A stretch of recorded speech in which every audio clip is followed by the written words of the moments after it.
दोस्तों, यदि आपने इस साल सरसों की फसल लगाई है और आप चाहते हैं कि सरसों से अच्छा रिकॉर्ड उत्पादन हो, ठंड से किस प्रकार से बचाना चाहिए, कौन सी बातों को जिन्हें हमें ध्यान रखना चाहिए जिससे कि उत्पादन को बढ़ाया जा सके। क्योंकि बहुत से ऐसे पॉइंट हैं जिनको किसान जानता तो है लेकिन उसको अप्लाई नहीं करता है, उसको नज़रअंदाज कर देता है और पैदावार में काफ़ी कमी आ जाती है। तो चलिए स्टार्ट करते हैं।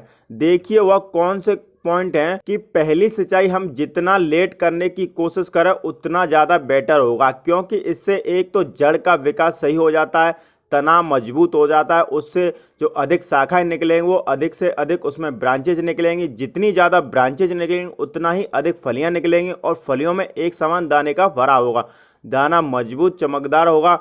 तो दोस्तों यह तभी होगा जब हमारे सरसों की फसल 25 से लेकर 35-40 दिन की हो जाती है, तो उसमें पहली सिंचाई कर देनी चाहिए। पहली सिंचाई करते वक्त यदि आपने कुछ खादों को छोड़ दिया था तो उन्हें आप इस समय डालकर पूरा कर सकते हैं। पहली सिंचाई में आप यूरिया, जिंक और सल्फर का प्रयोग करें। यदि आपकी मिट्टी हल्की है तो आप एक और सिंचाई करनी पड़ेगी। दूसरी सिंचाई करते समय दोस्तों हमें यहाँ ध्यान रखना है कि पौधे में नई ब्रांचेज निकलना स्टार्ट हो रही हैं, तो उस वक्त पौधे को अधिक मात्रा में पोषक तत्व की जरूरत पड़ेगी। यहाँ पर किसान भाई गलती क्या करता है कि वह पहले पानी पर तो सारे खाद लगा देता है, लेकिन जब वह दूसरा पानी लगाता है तो वह ध्यान नहीं देता है, जिससे होता क्या है कि जो हमारी फसल की ग्रोथ है वो सही तरीके से चल रही है वह अचानक से धीमी पड़ जाएगी और जो फलियां निकलेंगी वह काफ़ी कमज़ोर फलियां निकलेंगी। मैं जो दाना पड़ेगा वो काफ़ी कमज़ोर दाना पड़ेगा। तो हमें ऐसी गलती नहीं करनी है। तो दूसरा पानी लगाते समय हमें कुछ एक्स्ट्रा खाद डालने पड़ेंगे, कुछ माइक्रो न्यूट्रिएंट्स को देना पड़ेगा जिससे कि पौधे की बढ़वार अच्छे से हो सके, पौधे में अधिक से अधिक ब्रांचेज फलियां निकल सके। माइक्रो न्यूट्रिएंट्स खाद की बात करें तो दोस्तों आप मार्केट में वैसे तो बहुत सारे माइक्रो न्यूट्रिएंट्स खाद आते हैं, लेकिन हमारी राय माने किसान भाइयों तो आप इफ़को कंपनी की सगारिका या बायोविटा किसी एक का इस्तेमाल कर सकते हैं। यह बहुत ही ज़बरदस्त, बहुत ही बढ़िया खाद है। समुद्री शैवाल से निर्मित सूक्ष्म पोषक तत्व तो पाए जाते हैं, क्योंकि दोस्तों हमें नहीं पता होता है कि हमारी फसल के अंदर किस पोषक तत्व की कमी है। यदि आप सही समय पर सही पोषक तत्व डाल देंगे तो जो आपका पौधा है वह आपका स्वस्थ एवं हरा भरा रहेगा, पौधे की रोग प्रतिरोधक क्षमता बढ़ेगी, फसल के अंदर रोग काफ़ी कम लगेंगे।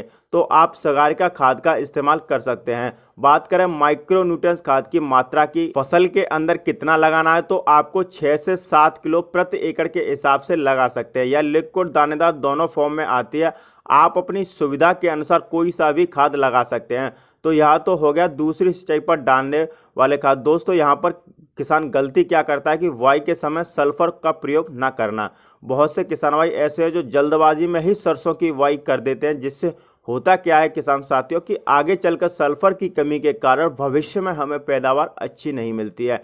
क्योंकि आपको पता होगा सल्फर दानेदार फसल के लिए बहुत ही आवश्यक पोषक तत्व है। सल्फर के प्रयोग से सरसों में जो दाने का भराव होगा वो बहुत ही अच्छे दाने का भराव होगा, तेल की मात्रा अधिक से अधिक होगी, दाना मोटा चमकीले दाने भरेंगे।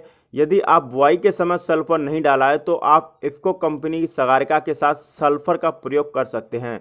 यह पानी लगाते समय उसमें डाल दीजिए। दोस्तों अब हम बात कर लेते हैं कि हमें अपनी सरसों की फसल को ठंड व पाले से बचाने के लिए क्या उपाय करने चाहिए जिससे कि फसल हमारी बर्बाद ना हो, क्योंकि एक बार फसल चपेट में आ गई तो आपका उत्पादन प्रभावित हो सकता है।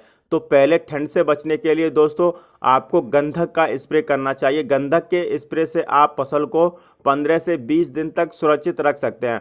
बात करें गंधक की मात्रा की तो आप 500 से 600 ग्राम प्रति एकड़ 200 से 300 लीटर पानी में घोलकर आप स्प्रे कर सकते हैं। इससे फसल को पहले सुरक्षित बचाया जा सकता है। इस प्रकार से दोस्तों आप अपनी फसल के अंदर कुछ जरूरी कार्य करेंगे तो भविष्य में आपकी जो पैदावार होगी वो बहुत ही बढ़िया, बहुत ही शानदार तरीके से आपकी पैदावार होगी।